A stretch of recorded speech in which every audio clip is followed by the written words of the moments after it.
Hoje, irmãos, a gente vai, nosso aperfeiçoamento de hoje,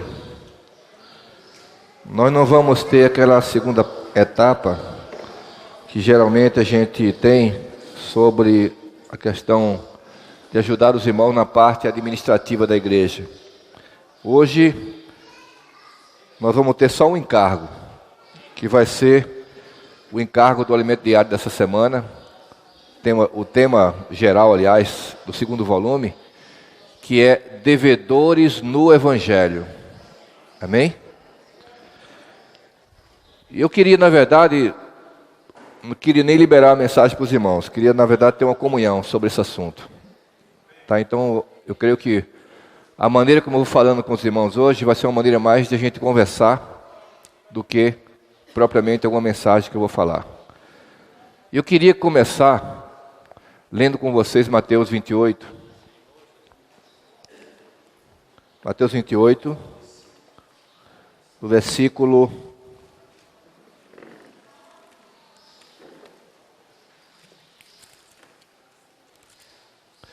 18 ao 20. Amém? Jesus, aproximando-se, falou-lhes dizendo: toda a autoridade me foi dada no céu e na terra.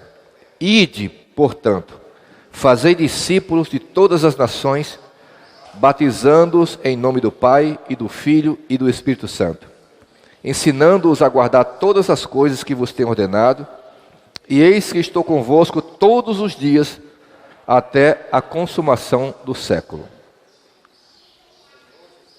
Eu quero começar baseado exatamente nessa palavra, contando para vocês uma história de uma mulher chamada Sophia Miller.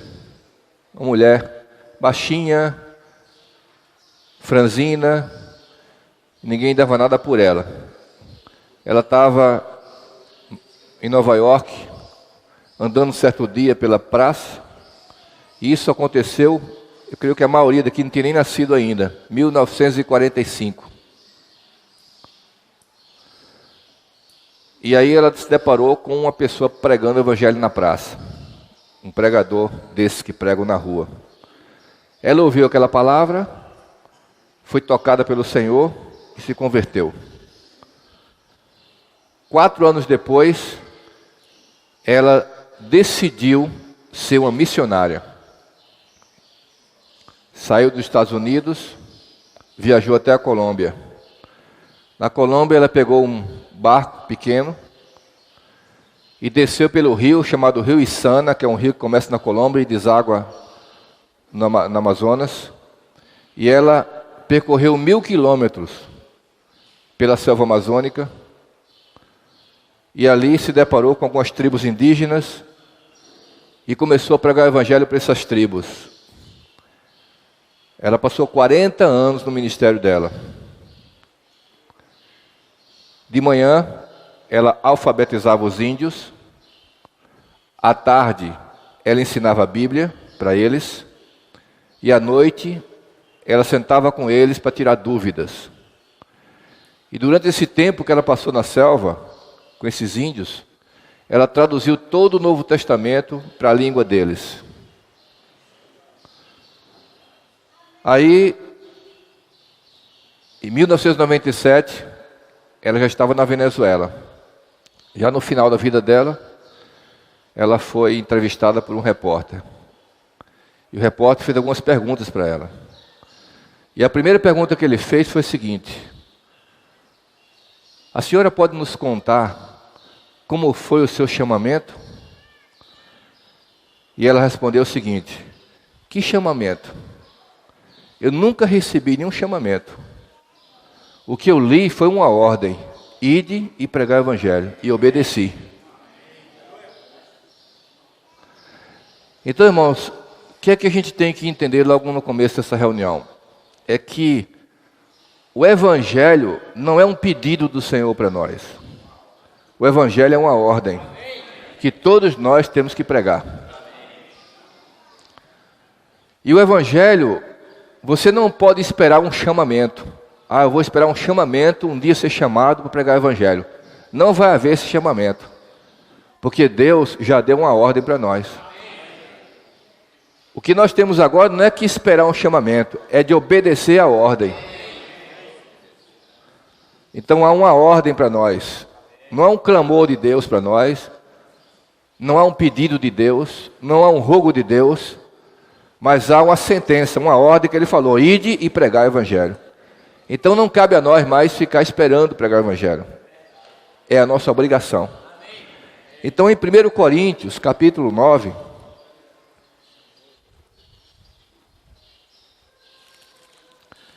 1 Coríntios, capítulo 9... no versículo 16, Paulo diz assim: se anuncio o evangelho, não tenho de que me gloriar, pois sobre mim pesa essa obrigação. Porque ai de mim, se não pregar o evangelho. Amém? Então, pregar o evangelho não é motivo de se falar agora: eu prego o evangelho, eu me glorio em pregar o evangelho, eu sou um cara que prega. Muitos não pregam, mas eu prego muito evangelho. Você não tem que se gloriar. Essa é a sua obrigação. Essa é a sua responsabilidade.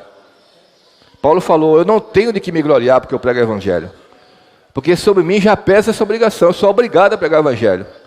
E ainda falou assim: ai de mim se eu não pregar o evangelho. Irmãos, ai de nós se não pregar o evangelho.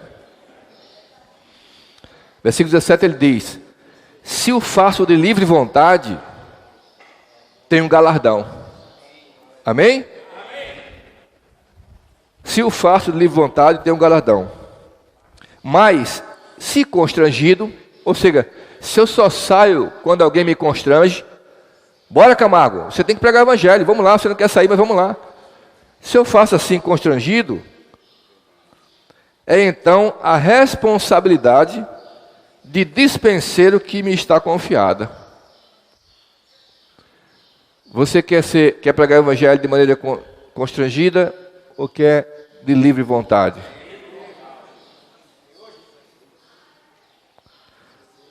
Abra agora em Romanos capítulo 1. Romanos capítulo 1.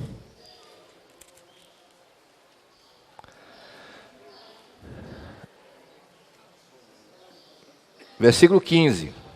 Aliás, 14 e 15. Vamos ler?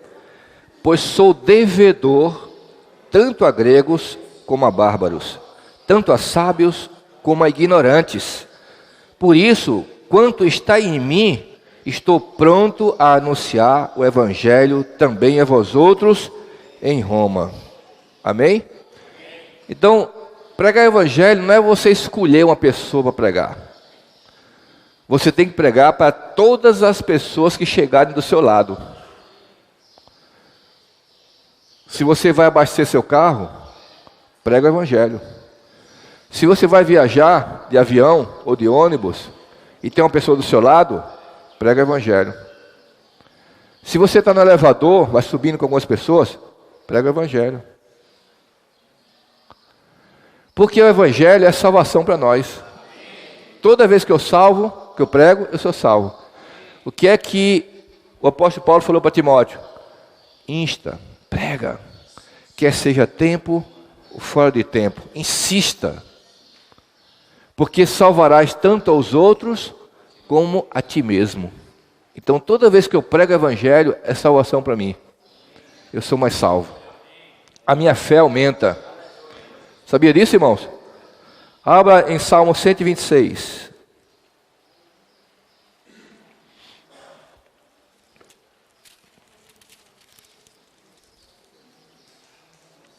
Salmo 126, versículos 5 e 6. Abriram? Os que com lágrimas semeiam, com júbilo ceifarão. Quem sai andando e chorando, enquanto semeia, voltará com júbilo, trazendo os seus feixes. Amém? Pregar o evangelho, irmãos, às vezes é difícil, né? A gente tem que sair da nossa casa, do nosso conforto, às vezes para ir para cidades, bater as portas, além de você indo, né, viajando ou contatando pessoas, vai pregando o evangelho, você ainda pregar de maneira mais pontual, saindo especificamente para isso. E você muitas vezes não quer sair, né? Não tem muito prazer em sair. E você pode até sair chorando, você não quer, mas você volta sorrindo, você volta alegre, você volta aqui, ó, trazendo seus feixes, o resultado da sua pregação. Por isso, irmãos, nós precisamos obedecer ao Senhor essa ordem de pregar o evangelho. Então, eu quero ler com vocês agora Lucas, capítulo 4. Lucas, capítulo 4.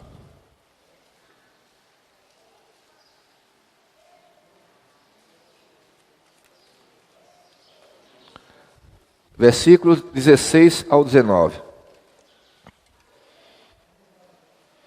Indo para Nazaré, onde fora criado, entrou num sábado na sinagoga, segundo o seu costume, e levantou-se para ler. Então lhe deram o livro do profeta Isaías, e abrindo o livro, achou o lugar onde estava escrito: o Espírito do Senhor está sobre mim, pelo que me ungiu para evangelizar os pobres, enviou-me para proclamar libertação aos cativos e restauração da vida aos cegos, para pôr em liberdade os oprimidos e apregoar o ano aceitável do Senhor.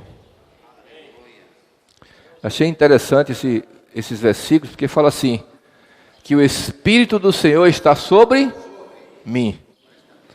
Claro que hoje nós temos o Espírito agora onde? Dentro, né? Em mim. Então hoje nós temos tanto o Espírito em nós, como temos o Espírito sobre nós, né? O Espírito em nós, né, que é o Espírito essencial, o Espírito de vida, gerando vida em nós, nos encorajando a pregar o Evangelho. E nós temos o Espírito econômico, né, que está ligado à questão da economia de Deus, do propósito de Deus, para levar a cabo o seu plano, que está sobre nós. Mas está sobre nós para quê? Só para a gente ficar em casa lendo a Bíblia e louvando na nossa casa, nas reuniões? Para que é que o Espírito está sobre você? Vamos ler o versículo 18. O Espírito do Senhor, diga assim: o Espírito do Senhor está sobre mim. Diga assim: Ele me ungiu para evangelizar os pobres, enviou-me para proclamar libertação aos cativos e dar restauração de vista aos cegos, para pôr em liberdade os oprimidos e apregoar o ano aceitável do Senhor. Pronto. É para isso que Deus ungiu você. Você foi ungido para pregar. Você foi ungido para dar vista aos cegos, aqueles que não conseguem enxergar o reino, que não conseguem enxergar a salvação, não conseguem enxergar o plano de Deus. Eles estão cegos e precisam de que você vá lá abrir os olhos deles. Os oprimidos, os aflitos, os exaustos, os cansados, ansiosos, sobrecarregados, deprimidos, precisam de quê? Do Evangelho. E você tem um Evangelho. Você tem que levar esse Evangelho para eles. Eles estão cativos. Cativos dos seus problemas, das suas emoções. Cativo de Satanás. Cativo do pecado.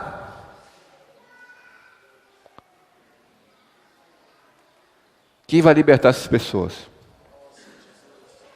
que estão cativas? Será que vocês conseguem enxergar que as pessoas estão cativas? Estão amarradas com grilhões? E só tem uma coisa que pode libertar elas: o Evangelho. O Evangelho é o poder de Deus para a salvação de todo aquele que crê. Mas eu não sei quem vai crer. Mas eu tenho que pregar. Eu não tenho a responsabilidade de salvar ninguém. Eu não tenho o compromisso de salvar ninguém. mas Deus tem. Agora, Deus colocou sobre nossos ombros a responsabilidade e o compromisso de semear. Nós é que semeamos. E Deus dá o crescimento. Então Paulo falou, eu plantei, Apolo regou, mas o crescimento veio de Deus. Se não houver quem pregue, não há quem seja salvo. O que é que Paulo falou em Romanos 10? Ele falou que todos precisam invocar o nome do Senhor. Amém? Nós temos que levar as pessoas a invocar o nome do Senhor para serem salvas. E aí Paulo fala aqui, no capítulo 10, ele diz, porque todo aquele, versículo 13, que invocar o nome do Senhor será salvo. Aí o 14 ele fala, como porém invocarão aquele em quem não creram? E como crerão, se não há quem pregue? Não é isso? Não. E como crerão? Não. Como porém invocarão aquele em quem não creram? E como crerão naquele em que nada ouviram? E como ouvirão se não há quem pregue? E como pregarão se não forem enviados? Como está escrito, quão formosos são os pés dos que anunciam coisas novas. Amém? Aqui não fala quão formosa é a boca, né? Aqui não fala quão formosas são as bocas que anunciam as coisas novas. Não. São os pés. Por que os pés? Porque para a boca ir, tem que haver uma atitude sua. Você tem que se levantar, você tem que caminhar, você tem que ir. Os pés têm que ir. Ou seja, você tem que ter uma atitude para pregar o Evangelho. Agora abra em Lucas 4, versículo 42 ao 44.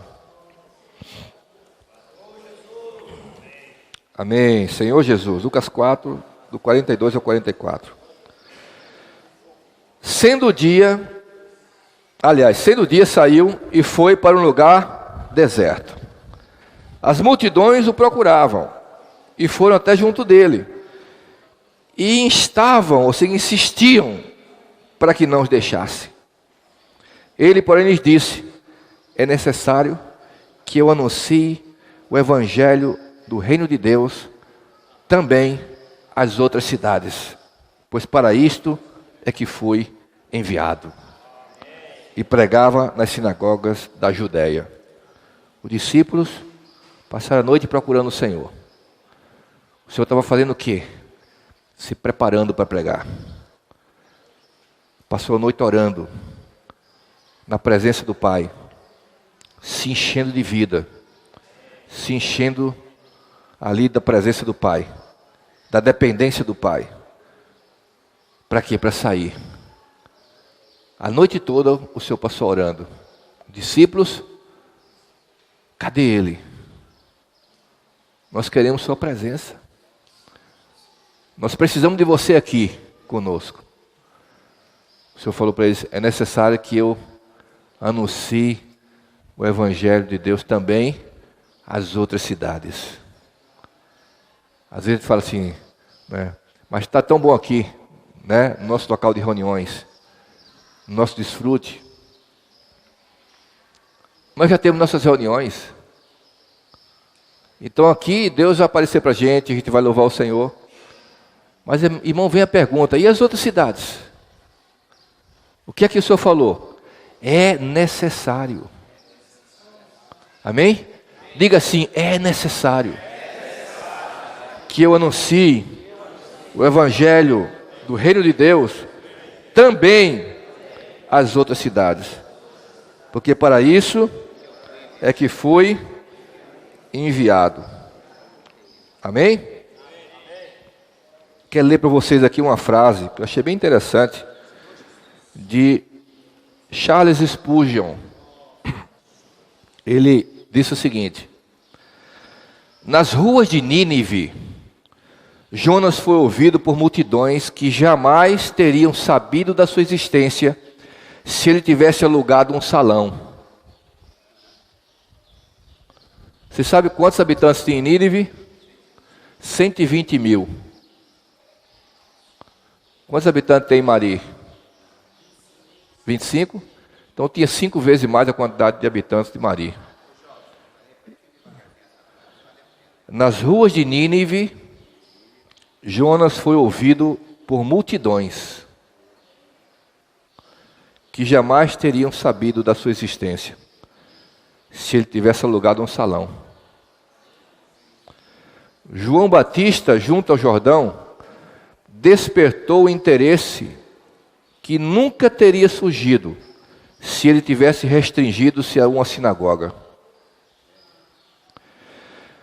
E aqueles que foram de cidade em cidade, proclamando por toda parte a palavra do Senhor Jesus, nunca teriam transtornado o mundo se tivesse achado necessário limitar-se a igrejas adornadas com o aviso ortodoxo: o Evangelho da graça de Deus será pregado aqui no próximo domingo, à noite, se Deus quiser. Nós temos que sair das nossas igrejas adornadas, não é? Dos nossos locais de reuniões, organizados, os irmãos à recepção na frente de gravata, esperando todo mundo chegar, o som preparado, as cadeiras preparadas, não é? Mas aí quem vai vir para essa reunião? Na sua cidade tem 25 mil habitantes. Se você ficar naquele local, né, João? Quantos habitantes vão vir para ouvir a palavra ali dentro daquele local? Lá em Santa Rita, 100 mil habitantes? 120 mil, acho. Quase 120 mil, né? Quase o tamanho de Nínive, né? Quase do tamanho de Nínive. Olha só, esperar que as pessoas de Santa Rita vão até aquele local em Tibiri 2 para ouvir o Evangelho, 120 mil pessoas, quando é que elas vão? Então, né, Fábio, a gente tem que sair, né? John Scott falou o seguinte: a menos que a igreja seja mobilizada, o mundo inteiro não poderá ser alcançado. Esta mobilização só verá o resultado do seu esforço tornar-se realidade se efetivamente existir uma operação conjunta de todo o povo de Deus. Amém? Tem que haver entre nós o que é uma operação conjunta para pregar o Evangelho. Agora eu quero ler com vocês Lucas capítulo 17. Lucas 17.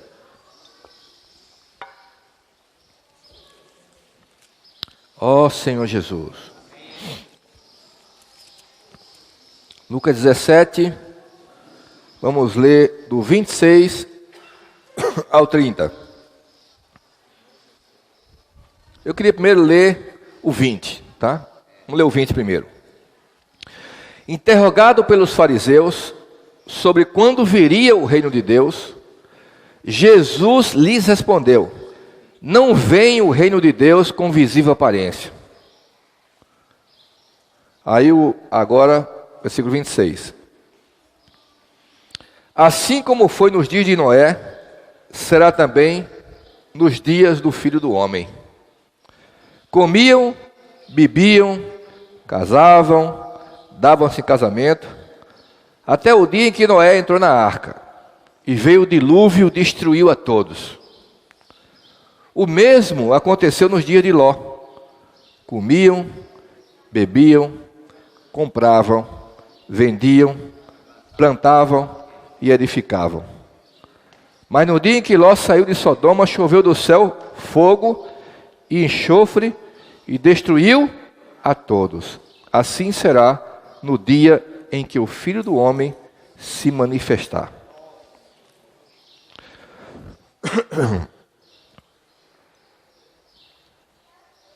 Vai ser assim. Aqui, irmãos, o Senhor está falando para quem? Não somente para os incrédulos, mas também para nós. Ele está falando que nos dias de Noé, sabe como é que nós vamos estar? Nós cristãos? Nós vamos estar comendo, bebendo, casando, plantando, edificando, se entretendo, se divertindo, viajando, certo? Trabalhando, estudando. Ou seja, ele está dizendo aqui que nos dias da volta dele, nós cristãos vamos estar cuidando da nossa sobrevivência.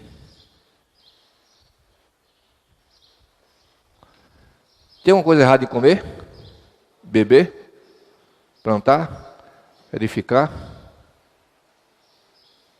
Estudar, trabalhar? Mas o que é que o Senhor falou? Que a maioria dos cristãos vão estar ocupadas com isso. Desapercebidas. Sem se preocupar com o Evangelho. Sem pregar o Evangelho. Até vivendo uma vida de reuniões. Mas essa vida de reuniões não vai trazer o Senhor de volta. As nossas reuniões têm que ser reuniões de colheitas. Tem que ser reuniões de salvação. Então, cada reunião nossa, por exemplo, grupo familiar, não é para ficar 30 anos, irmãos, com um grupo familiar ali, com 10 irmãos. O grupo familiar foi criado para quê? Para se multiplicar. Para gerar novos frutos. Um ambiente caseiro, onde as pessoas, muita gente não vai para o local de reuniões, mas ela vai para sua casa, para tomar um café com você. No dia da reunião, vocês vão ler com ela, vão orar com ela, e assim vão ganhar pessoas. Então, os grupos familiares são para quê? Para multiplicação. Cuidado e multiplicação. O que mais? Reunião de ministerial. É só para a gente ouvir uma palavra? Irmão, foi tão boa a palavra essa semana, o irmão liberou a mensagem, foi rica demais. E você vai embora. E na outra semana você volta e escuta a mesma palavra. Foi boa demais. E depois você volta de novo e vai passando 1 ano, 2 anos, 3 anos, 5 anos, 10 anos, 20 anos. E o senhor volta. E você está escutando palavra. Então essas reuniões são para quê? Para gerar em nós a multiplicação. Para trazermos pessoas novas, convidados para ouvir a palavra. Tem que haver uma mobilização nossa, geral, porque a volta do Senhor está próxima. A reunião de domingo do Partido do Pão. Vamos convidar pessoas. Vamos aproveitar e pregar o Evangelho. Nas conferências regionais, vamos convidar, trazer pessoas convidadas para pregar o Evangelho. A multiplicação, irmãos, ela é inerente à vida. A vida se multiplica, toda a vida se multiplica. E nós somos o quê? O corpo de Cristo. Não é isso? Então, esse corpo de Cristo é cheio de quê? De células. Cada um de nós é uma célula desse corpo. E essa célula tem que se multiplicar. Nós temos que ganhar outras pessoas.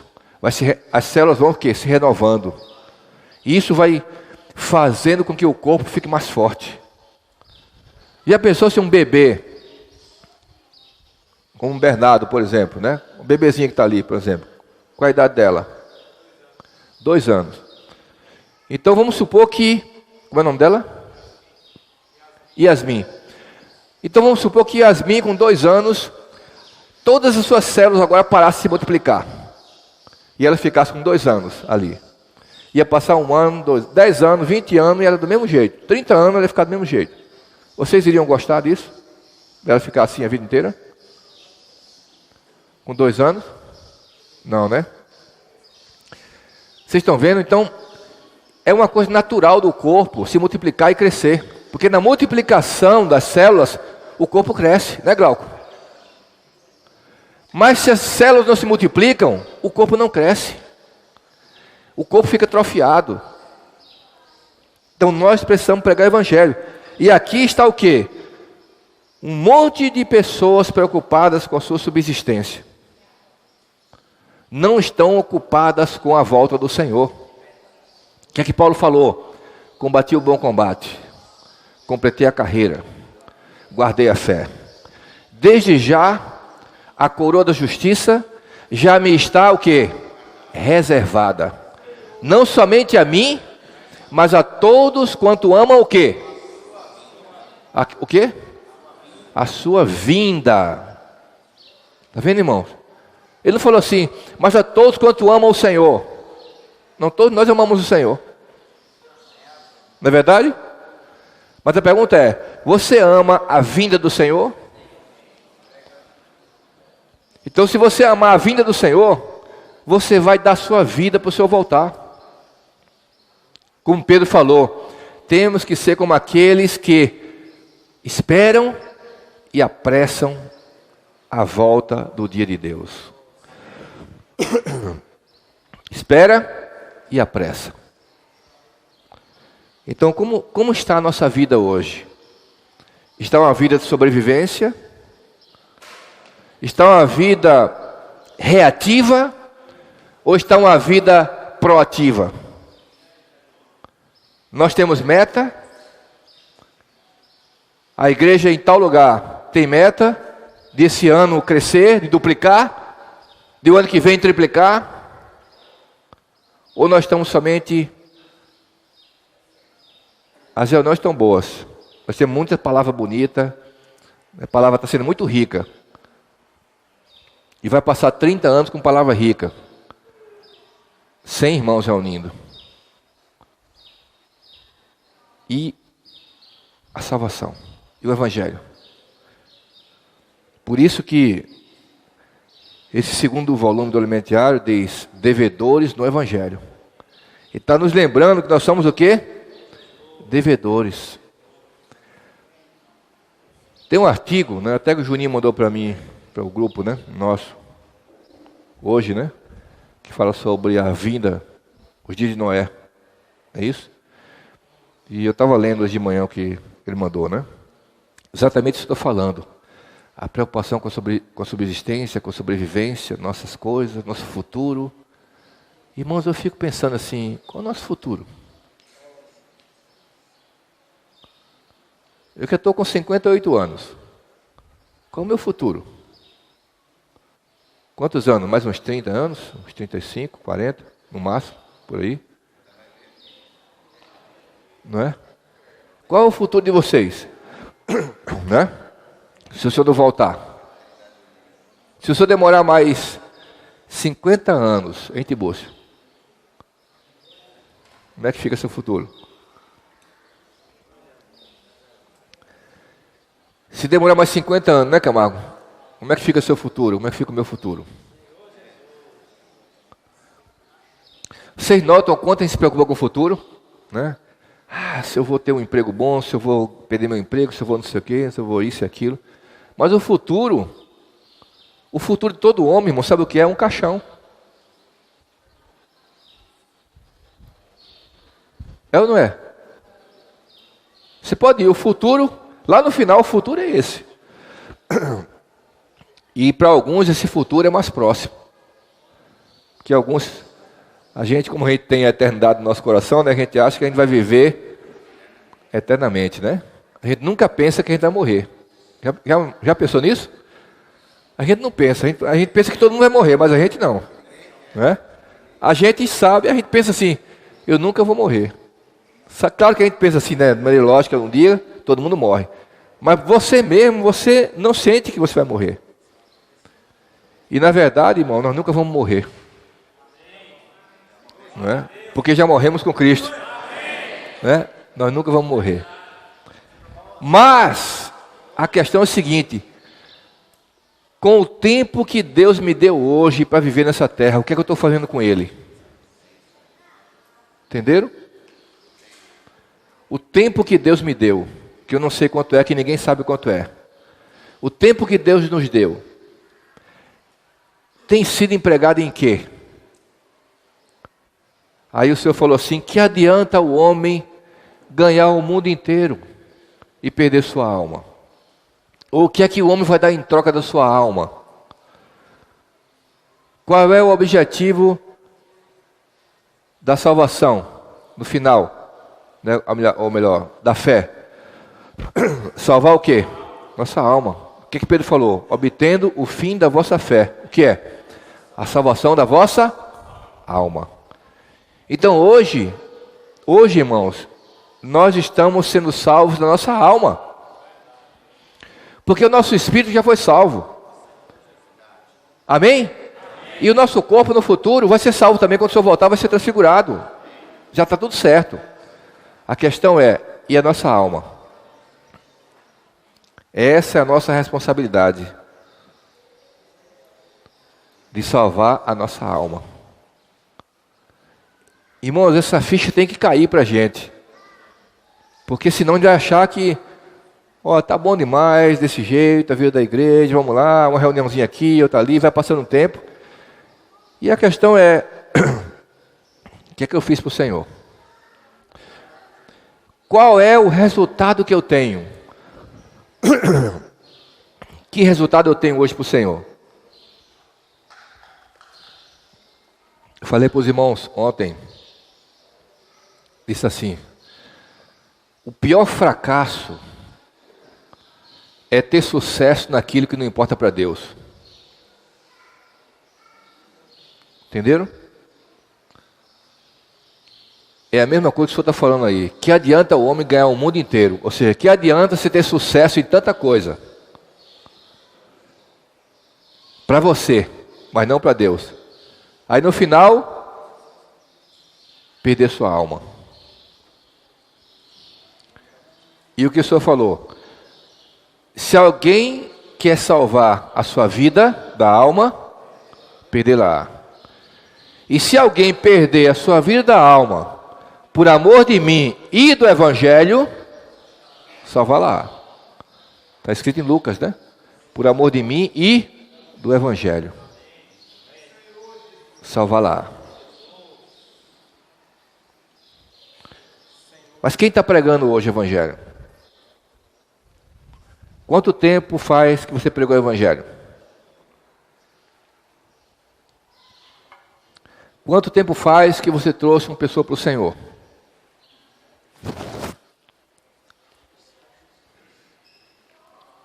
Durante o dia, quantas vezes você prega o Evangelho? Durante a semana, quantas vezes pregamos o Evangelho? Esse mês que passou, mês passado, a gente está em junho, né? Mês de maio, você pregou para quantas pessoas? E esse ano, já pregou para quantas? Não se preocupe com salvar ninguém, mas se preocupe em pregar. A salvação vem de Deus. A responsabilidade de Deus é salvar. A nossa é pregar. Amém? Deus vai salvar, desde que a gente pregue. Como invocarão, se não há quem pregue? Como crerão, se ninguém falar? Quão formosos são os pés dos que pregam o Evangelho. Por que não pregamos? Porque temos vergonha. Sabia disso? A maioria dos cristãos tem vergonha de pregar o Evangelho. Se ele estiver viajando, do lado dele no avião, senta ali uma pessoa de gravata e terno, ele vai ter vergonha de pregar o Evangelho.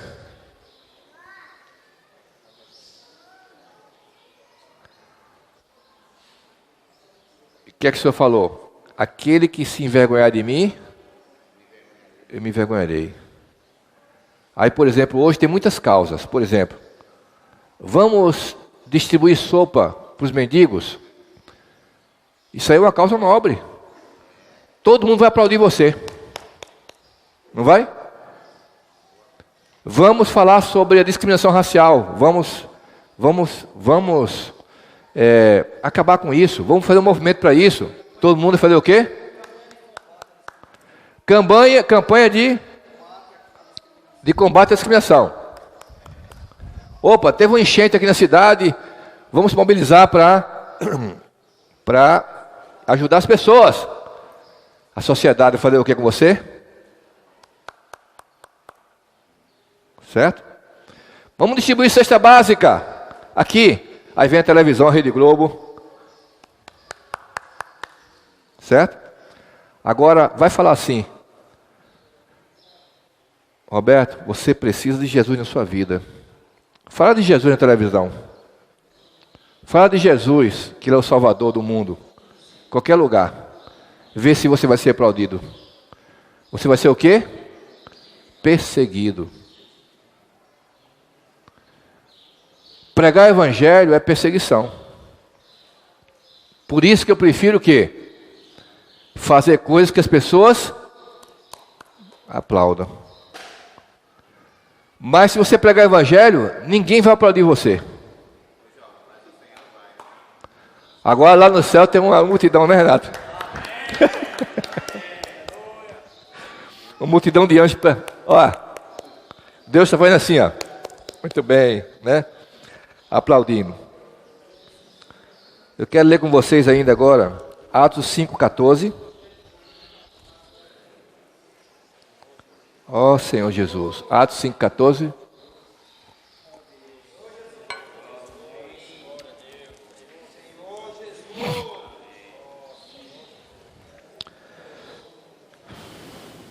Ó Senhor Jesus.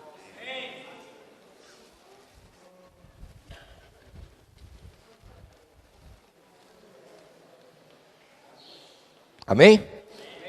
Vamos ver? E crescia mais e mais a multidão de crentes, tanto homens como mulheres agregados ao Senhor. Ó, Glauco. Capítulo 6, versículo 7 de Atos. Abriram? Crescia a palavra de Deus, e em Jerusalém se multiplicava o número dos discípulos. Também muitíssimos sacerdotes obedeciam à fé. Atos 9, 31.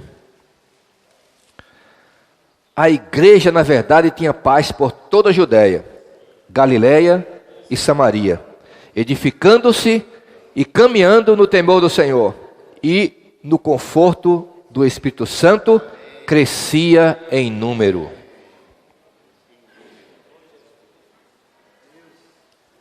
Amém?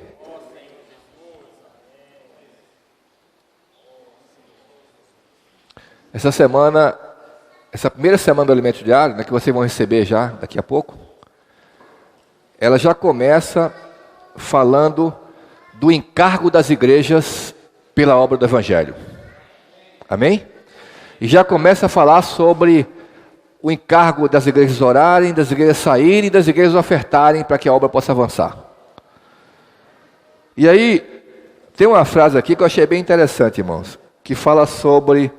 Porque você sabe que nenhuma obra é levada à frente se não tiver o quê? Recursos financeiros também, né? Então as igrejas precisam também olhar esse lado, de avançar, saindo, ofertando, para que outros, né, aqueles que são de tempo integral, que estão na obra, possam ir e possam ser levantados mais casais para a obra do Senhor avançar. Nós temos na Paraíba 223 cidades. E só temos aí quantas igrejas? 27 igrejas, 10%, praticamente. Então aqui tem uma frase que é até interessante, né? Até diz assim: você não pode levar o dinheiro consigo quando morrer, mas pode já enviá-lo antes ofertando. Amém?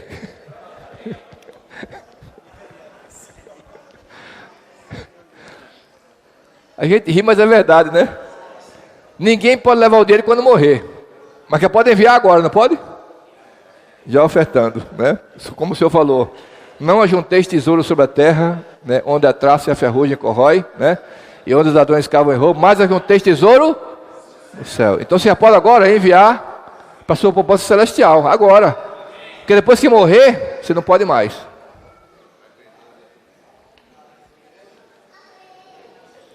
E agora, irmãos, tem uma coisa aqui que eu vou falar essa frase aqui, tá? Que é bem interessante, tá?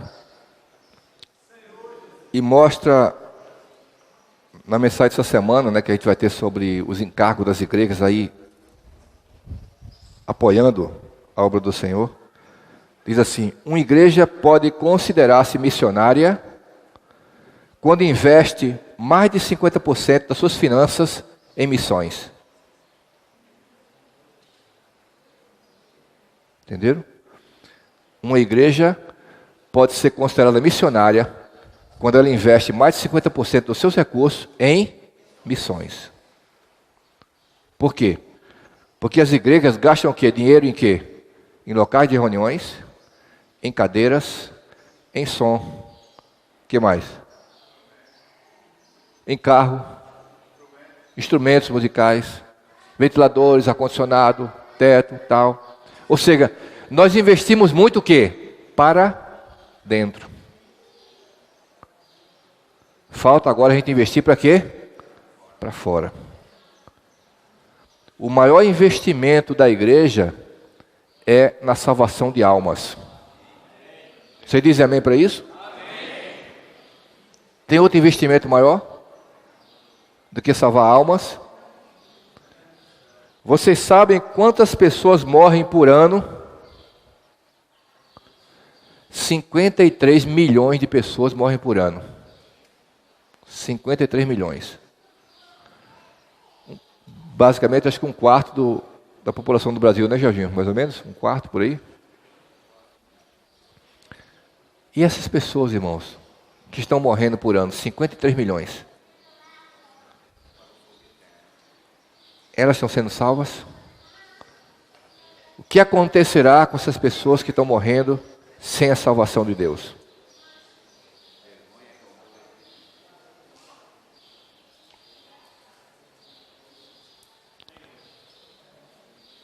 O seu pai que não creu ainda, a sua mãe que não creu, sua avó, seu sobrinho, seu irmão, sua tia, seu tio, seu vizinho, seu amigo, seu colega de trabalho, que está morrendo sem o Senhor. Não foi salvo ainda. E você não está pregando para ele. Pelo menos, vamos tirar essa culpa na consciência e não pregar. Porque pelo menos a gente vai fazer a nossa parte. De orar e de pregar. Na biografia de Otmani, ele falou que na classe dele tinha 70 pessoas. É isso? Confirma? Ele falou que orou e pregou o evangelho para todos os 70. Conseguiu salvar 69. Só um não foi salvo. Mas ele pregou para aquele.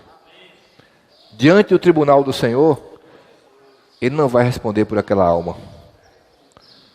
E aquela alma não pode nunca acusá-lo de que não recebeu o evangelho dele.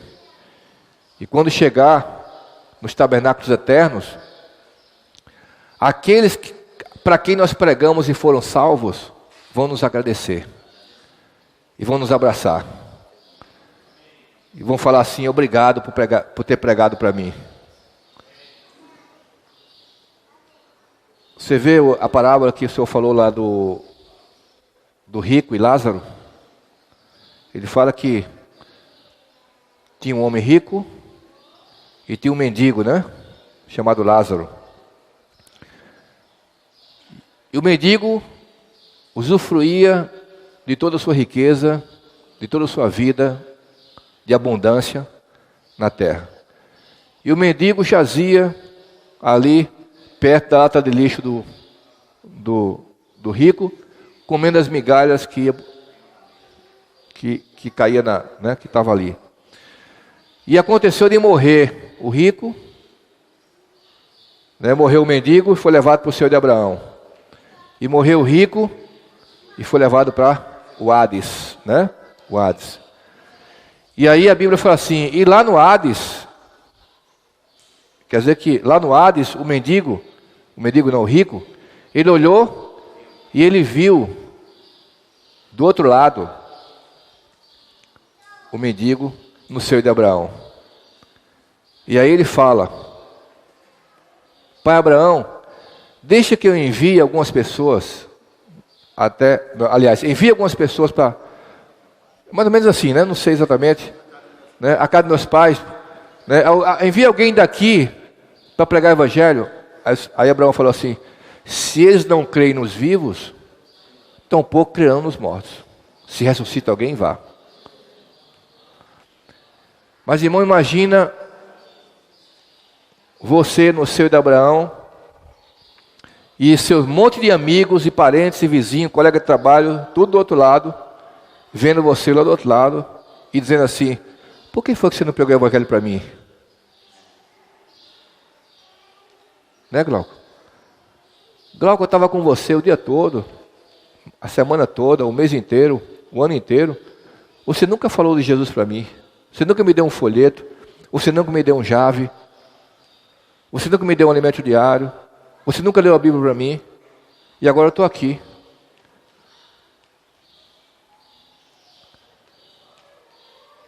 Então, sobre nós pesa essa responsabilidade, essa obrigação. Ai de mim, se não pregar o Evangelho. Então, irmãos, nós precisamos levar essa palavra. Nós temos todas as ferramentas. Nós temos folhetos, não é? Nós temos jornais, nós temos alimento diário usado, livros usados, tem nossa boca para falar, temos nosso tempo. Nós não podemos deixar as pessoas morrerem sem o Evangelho. Agora, isso é fácil? Não, não é fácil para nós. Nós temos que criar um hábito de pregar o Evangelho. Nós não temos esse hábito. Mas tem que criar um hábito de pregar o Evangelho. Todo isso tem que falar para você mesmo assim: você pregou o Evangelho hoje? Não, falhei de novo. Amanhã não posso falar, vou colocar aqui amanhã cedo na minha agenda, mas não deixar de pregar. Até você pegar o hábito. Né, Renato? Eu quero só concluir agora. Eu falei que ia terminar às 10h30, a gente vai ter meia hora de compartilhar. 11 horas praticamente a gente vai encerrar, tá? Renatão, vou contar a sua experiência, viu, Renato? Pronto. O Renatão, e junto com o André, que é o irmão lá de Parnamirim, André tem uma barraca na praia. Ele vende almoço, né? Peixe e tal, essas coisas assim. Já almocei lá várias vezes. Aí o Renato estava lá nesse dia, com o André e outros irmãos, e tinha um casal que estava lá, e estava indo, né, várias vezes, vários dias, nessa barraca do André, e tinha feito um pacote, né? Naquele dia ele tinha feito um pacote pela CVC, não é? Um pacote pela CVC. Aí estava lá de férias. Ele mora onde? Minas Gerais. Ele acho que é rico, né? Ele, inclusive, né? Tá. Aí o Renato, eles estavam cantando, né, com um cavaquinho, foi? E cantando pagode, não foi? E aí, cantando pagode e tal, aí você chegou com o André e fizeram o quê? Pode, fala aqui, Renato. É Renato falando melhor.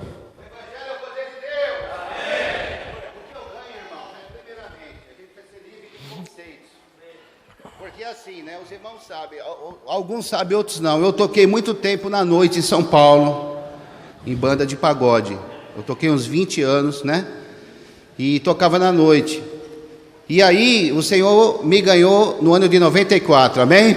Amém. E aí o Senhor usa a gente naquilo que a gente já teve experiência. Então, o que aconteceu? Eu fui em Parnamirim no sábado, compartilhar uma palestra com os irmãos, e no domingo a gente foi comer um peixe, né? E aí, o jovem da barraca do André, ele é da vida da igreja. Então, olha, irmão, você vê como a vida, ela tem uma diferença. Tem várias pessoas abordando, né, para levar para a barraca. Mas o jovem tem o Senhor. E aí o rapaz disse o seguinte, que na abordagem do jovem, ele viu Deus. E aí o jovem convenceu ele para a barraca e sentou lá, né?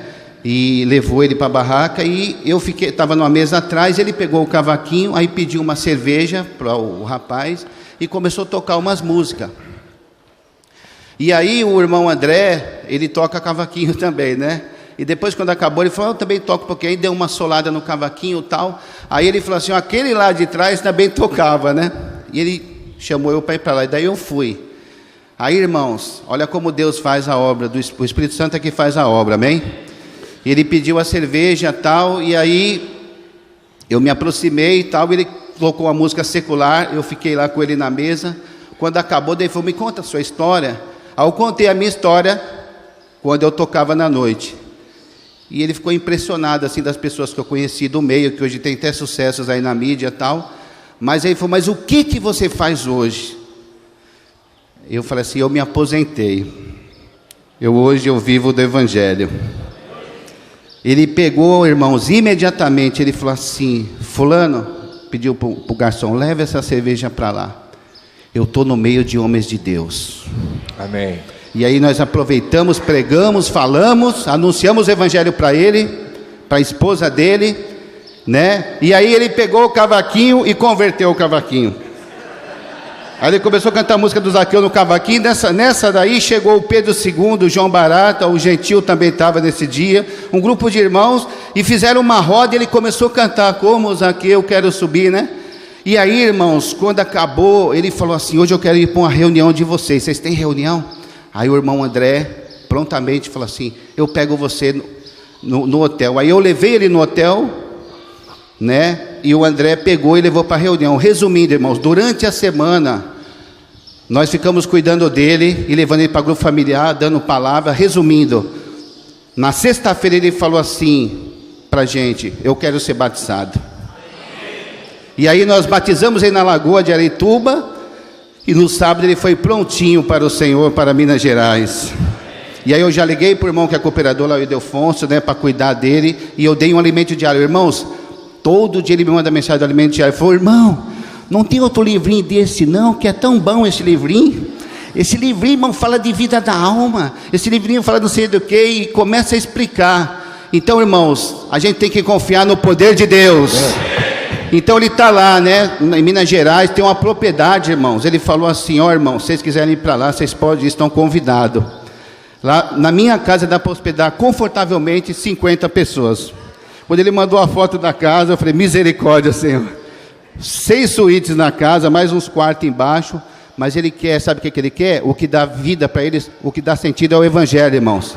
E também a esposa dele também falou, ela é auditora fiscal, trabalha, tem empresa em Minas Gerais, e falou assim, eu também quero ser batizada. Então, na realidade, batizou ele e a esposa.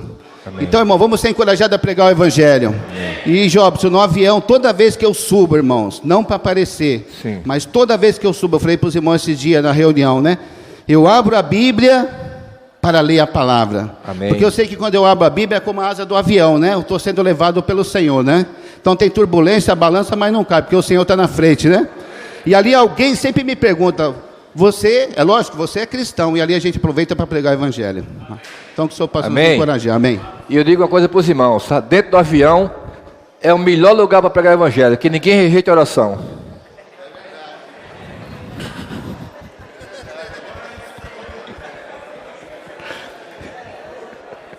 Ninguém rejeita a oração dentro do avião.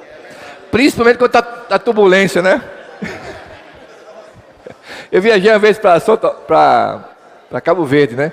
E aí a gente tem que atravessar todo o oceano, né? Não tem, é só mar. Sai aqui de Fortaleza, atravessa todo o mar até chegar na África. Aí o avião deu uma turbulência como nunca tinha dado, né? Parecia que ia cair, pá, e a mulher deu um grito, ai! Aí eu cheguei perto dela e falei assim, calma, que está tudo no controle de Deus. Aí sentei, conversei com ela, oramos, né? Aí ninguém rejeita a oração. Vamos orar? Vamos!